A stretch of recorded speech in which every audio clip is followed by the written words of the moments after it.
Karola Soe 2 päeva Eesti meistrivõistlusi on selja taga, liidrikoht 4 löögiga enne otsustavat päeva.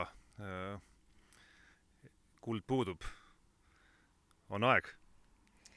Jah, kolmas päev on veel ees, nii et vara on veel öelda, kes võidab. Et vaatame, kuidas homme läheb. Ootused on kõrgel.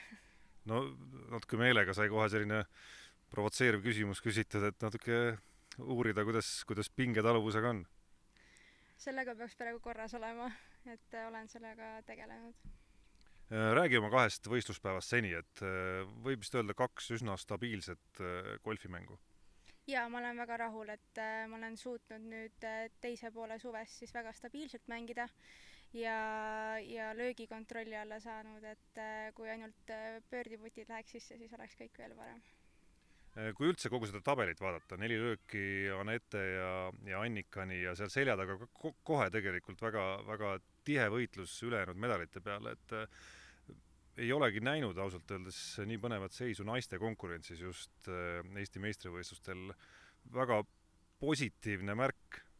Ja see aasta juba enne meistrikaid oli kindel, et see konkurents tuleb tihe, et seda huvitavam on.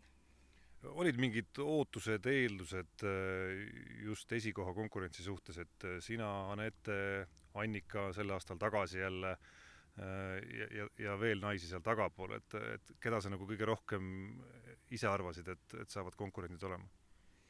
Eks see ongi välja kujunenud Mari-Liis, Anette, Annika, et paar kindlat inimest, kes küündivad sinna, aga golf on nii eriline ala, et iga päev võib kellelgi olla elumäng, et kunagi ei tea, kes võib võita või kuskil asetseda tabelis, et iga päev on uus päev. No vähemalt handicapi järgi on aastaga areng golfimängus sul toimunud, et kirjelda natukene ise, millega sa rahul oled viimase 12 kuu jooksul ja millega mitte? Ma olen suutnud palju arendada oma svingi Mark Suursalu abiga ja oma vaimselt poolt olen palju treeninud Mari Rauna abiga siis ja olengi suutnud seda õiget mängu leida ja stabiilselt mängima hakata, mis on suur edasiminek. 2 korda sa oled intervjuu jooksul maininud vaimse poolega tegelemist, et kuidas see täpsemalt välja on näinud? On erinevad harjutused keskendumise jaoks, et vaimset poolt peab sama palju harjutama golfis kui füüsilist poolt, et nad peavad olema mõlemad tasakaalus, et golfis on väga keeruline ilma mõlemat mängimata siis. Loodan, et need harjutused aitavad sind homme. Aitäh ja edu! Aitäh!